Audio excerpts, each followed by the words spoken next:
In Barbados, we went to Barbados between January the 19th and the 24th. We actually spent 4 full days in the market because the 20th of January was a public holiday.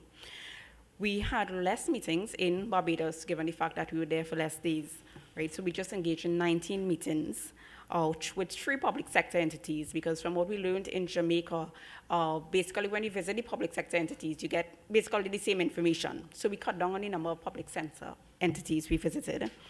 We visited, again, more food and beverage companies, general and home improvement stores, printing and packaging companies, etc. We visited 5 supermarkets, similar, low-end, mid, and upper level, and home improvement stores. It's important to note that all of the distributors that we visited, regardless of what sector they were in, whether chemicals, food and beverage, they all were engaged in exportation, importing items from Trinidad and Tobago. And this was similar for both Jamaica and Barbados.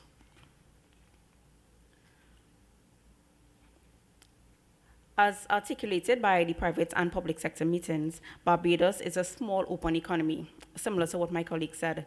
The open economy concept has led to an increase in products from all over the world, with CARICOM accounting for only a small percentage of what is actually imported in Barbados. So we have products from Latin America, the Far East, from the United States, small amount of CARICOM. The country has no restriction on foreign ownership of businesses. Additionally, Barbadian customers are very mobile, and because it is a relatively small country, many consumers are prepared to drive to any location to purchase their favorite product or brand. As a result, several retailers have located their stores outside of the main population areas of the South and the West Coast. So what we found were a number of furniture, home improvement stores, some supermarkets outside of the main population areas, and hence give rise to the term destination stores. As Barbados is much closer to us, it takes approximately 1 day for items to be shipped from Trinidad and Tobago to the port of Bridgetown. Right. In terms of the cost of shipping, it costs approximately, $1,140 for a 20-foot container to be shipped. And it can cost as much as $1,561 for a 40-foot container to be shipped from Trinidad to Barbados. Now I'm going to give some of the codes, so what did the distributors actually see? Hansel Innes Limited, which is the largest independent distributor in the island, meaning that they are not tied to any supermarket, told us that Bajans like and value brands, even in an environment where the economy is depressed. What we learned is that Barbadian customers are regarded as being very loyal to brands, and they are reluctant to change, sometimes regardless of the price. One distributor told us that they distribute the Kellogg's brand of cereals, and even though that cereal is more expensive than the competitor, say Sunshine Snacks cereals, the sales of the Kellogg's are much better than the Sunshine Snacks, and they attribute it to probably because the quality is being perceived as a better product. Manufacturers wanting to enter the market need to do some research and understand the markets and the brands, etc., that the customers want. Now, there are 2 Trinidad conglomerates, being Neil and Massey and Ansa McCall Group, which between them own at least 8 supermarkets in the island.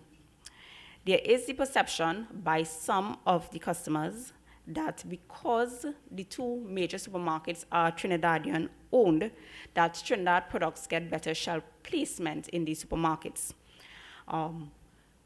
With them being at the front level, whereas the competitors and the Barbadian products are relegated to either the lower shelves or to the back.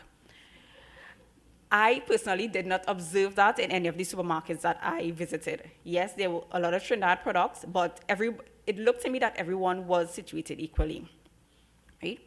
One distributor told us that sometimes they have too many brands, the economy is too free, and that there was one case where they had 18 brands of ketchup on one of the supermarket shelves.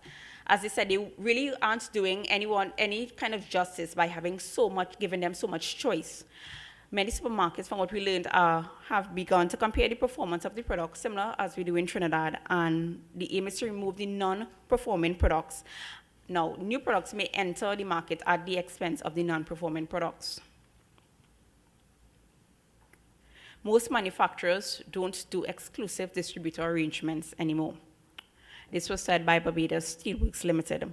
Now, this company manufactures galvanized roofing sheets, and they also distribute lumber, hardware, and steel products. They do business with Trinidad and Tobago, but they echo the same sentiment as a food and beverage distributor, in that distributors are not getting exclusive distributor arrangements anymore. So as such, there are many parallel distributors for the same product. Like Jamaica, Barbados is engaged in a Buy Bajan campaign. SBI Distribution Incorporated said, Buy Bajan has produced more loyalty to Bajan products, but has not seen it affecting sales away from Trinidad and Tobago products. This was further emphasized by the Barbadian Manufacturing Association, in that they said that Barbadians, for the most part, do not concern themselves with the source or origin of the product. And the Barbados Chamber of Commerce and Industry told us the market is very open, source is not key.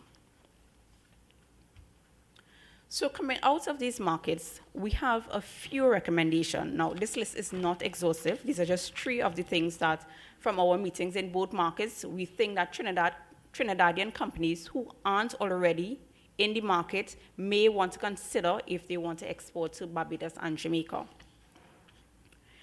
Private label manufacturing or co-packing. Right now, there are several Trinidadian companies engaged in co-packing arrangements in Barbados and Jamaica.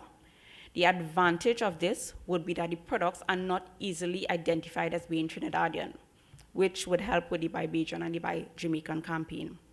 The disadvantage would be that the company is not able to establish a brand name in the respective markets. One distributor told us that they had co-packing arrangements with 2 Trinidadian companies who offer the same product. Reason for buying the same product from 2 companies is because of the type of packaging offered by the companies. 2 packages were very distinct, unique, so they chose to go that route. Also, get a strong distributor.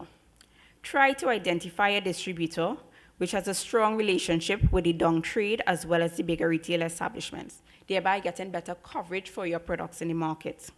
You also should work with the distributor to develop a marketing and promotion campaign. And in terms of promotion, it is strongly recommended that you use more price-off promotion than winning a prize. Because what they're saying is that with a price-off promotion, everyone benefits. Everyone who purchases the product will benefit. However, if you have a prize-winning competition, only the first place winner or the second place winner will benefit from that type of promotion. Overall, marketing and sales are integral to the activities of the distributors, and you, the company, will need to work with your distributors. I want to thank you,